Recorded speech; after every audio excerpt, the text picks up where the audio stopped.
Kisah kali ini adalah kisah Abu Nawas yang cerdik berhasil menangkap matahari atas perintah raja. Kisah ini menceritakan kecerdasan Abu Nawas menangkap matahari. Abu Nawas adalah seorang pujangga pada masa Khalifah Harun al-Rashid. Ia termasuk salah seorang penyair yang sangat melegenda pada zaman itu. Pada suatu saat baginda raja ingin membuat rakyatnya bahagia. Pasalnya, rakyat mengeluhkan kepada raja tentang betapa panasnya terik matahari kala itu. Karena itu raja mengadakan sayembara untuk menangkap matahari. Namun hingga memasuki waktu yang ditentukan tak ada seorang pun yang menyatakan kesanggupannya menangkap matahari.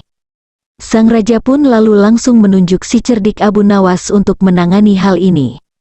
Cepat panggil Abu Nawas kemari, ada tugas penting yang harus dia lakukan, perintah baginda raja kepada beberapa pengawalnya.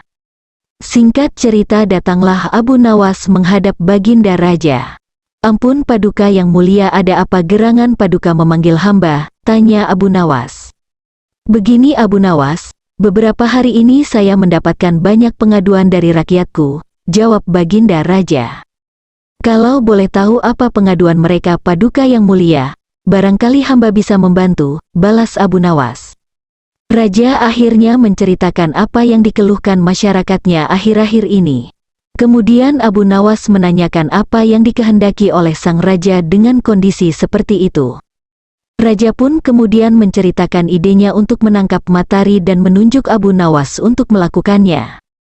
Bagaimana kalau matahari ditangkap saja Abu Nawas, dan orang yang pantas untuk melakukan pekerjaan itu adalah kamu, ujar baginda raja. Mendengar perintah baginda raja, Abu Nawas langsung tertunduk lemas. Apa tidak ada cara lain Paduka? Misalnya mereka diliburkan dulu bekerja di ladang, kata Abu Nawas mengusulkan.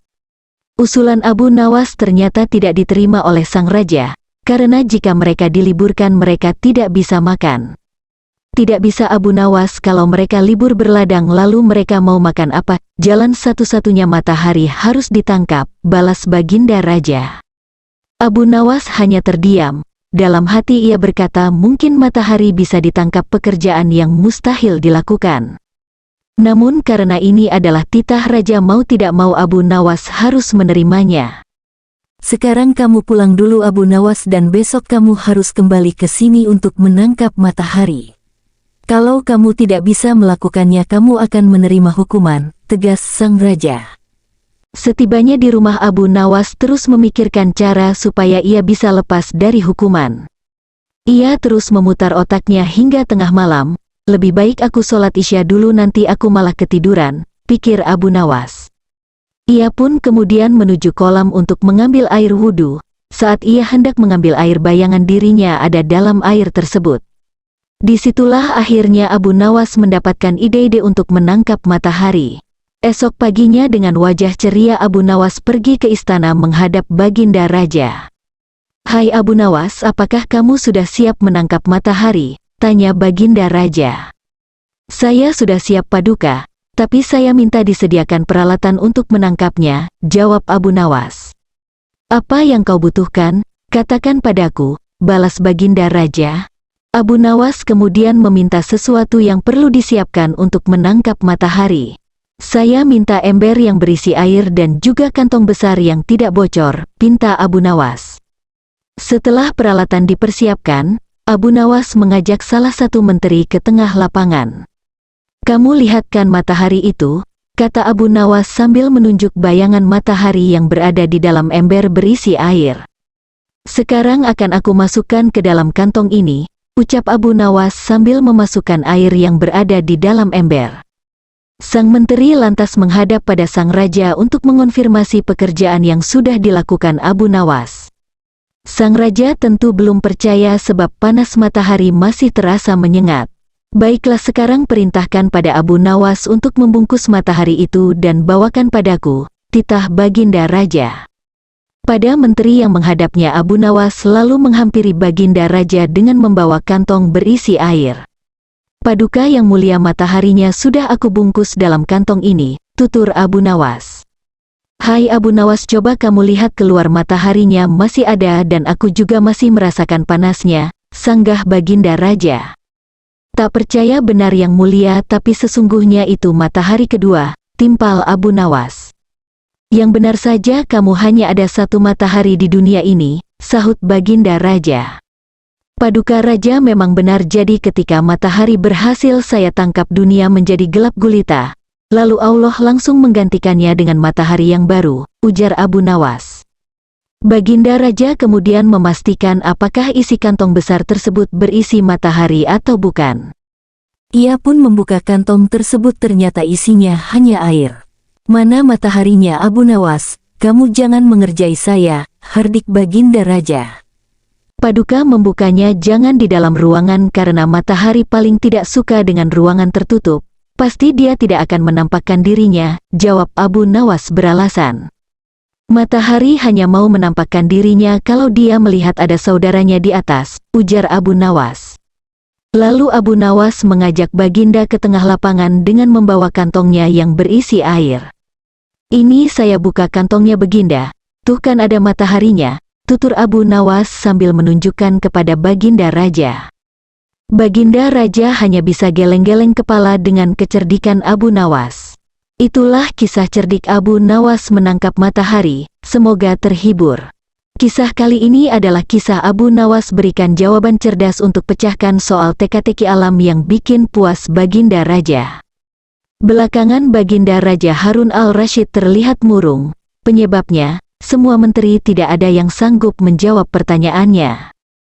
Bahkan para penasihat kerajaan pun tidak mampu memberi penjelasan yang memuaskan kepada Baginda Raja, padahal Baginda Raja sendiri sangat ingin mengetahui jawabannya. Mungkin karena sangat penasaran, para penasihat menyarankan agar memanggil Abu Nawas untuk memecahkan dua teka-teki alam yang sangat membingungkan itu. Tidak begitu lama Abu Nawas pun menghadap Baginda Raja. Tuanku yang mulia, sebenarnya rahasia alam yang manakah yang Paduka maksudkan? Tanya Abu Nawas ingin tahu. Aku memanggilmu untuk menemukan jawaban dari dua teka-teki yang selama ini menggoda pikiranku, kata Baginda Raja. Bolehkah hamba mengetahui dua teka-teki itu wahai Baginda Raja? Tanya Abu Nawas.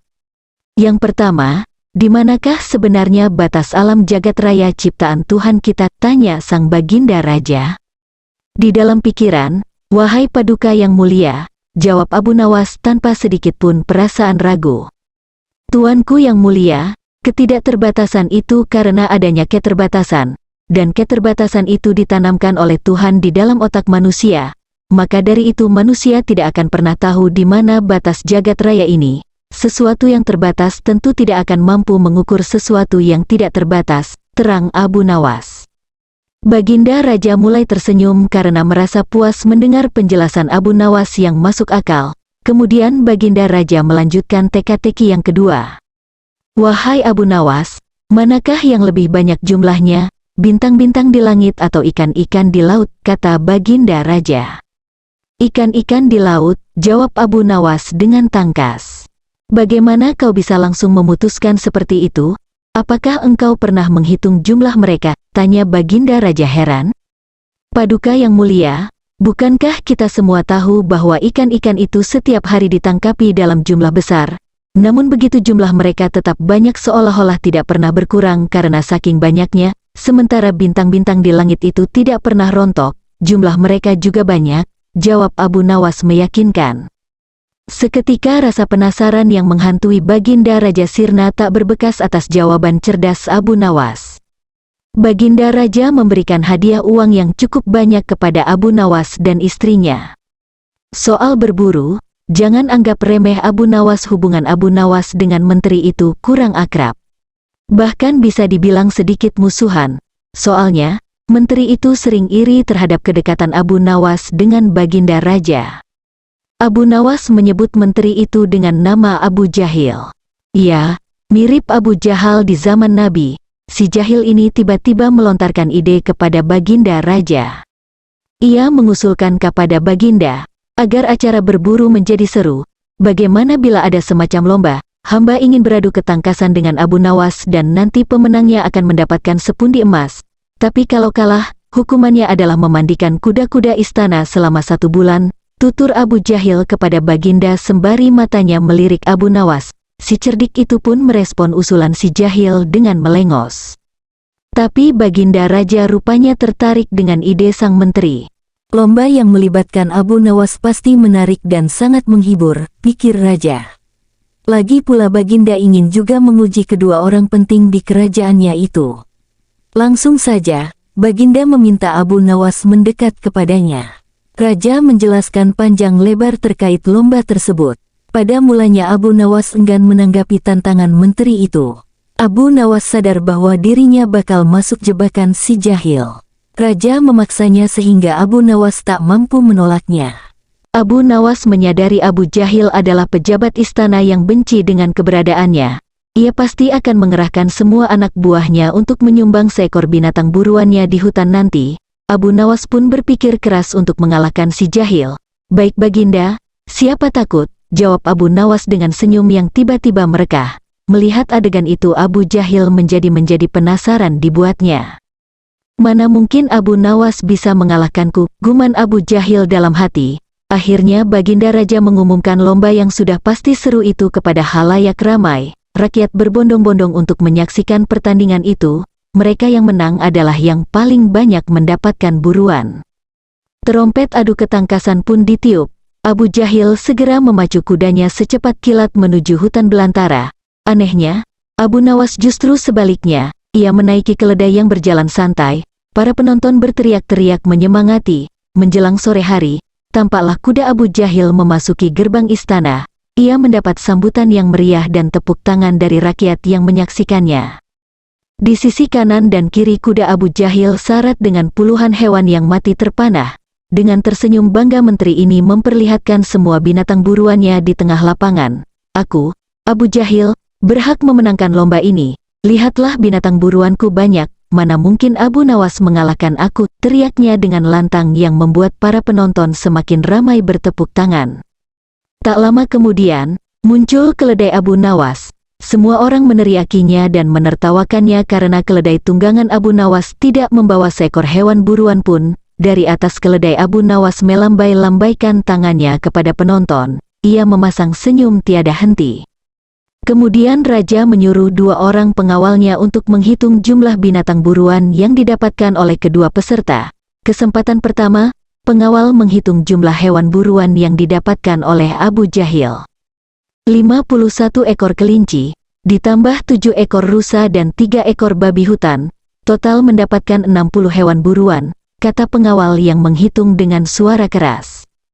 Kalau begitu, akulah pemenangnya karena Abu Nawas tak membawa seekor binatang pun, teriak Abu Jahil dengan sombongnya. Tenang, tenang, aku membawa ribuan hewan buruan. Jadi jelaslah aku pemenangnya, dan engkau wahai Abu Jahil, silahkan memandikan kuda-kuda istana. Menurut aturan lomba, semua binatang boleh ditangkap, yang penting jumlahnya, kata Abu Nawas sambil membuka bambu kuning yang sudah diisi dengan ribuan semut merah. Jumlahnya sangat banyak Baginda, kami tak sanggup menghitungnya lagi, kata pengawal kerajaan yang menghitung jumlah semut hasil buruan Abu Nawas itu. Melihat kenyataan itu, tiba-tiba saja Abu Jahil jatuh pingsan. Baginda Raja Harun tertawa terpingkal-pingkal. Sang pemenang pun mendapat hadiah. Abu Nawas, kok dilawan?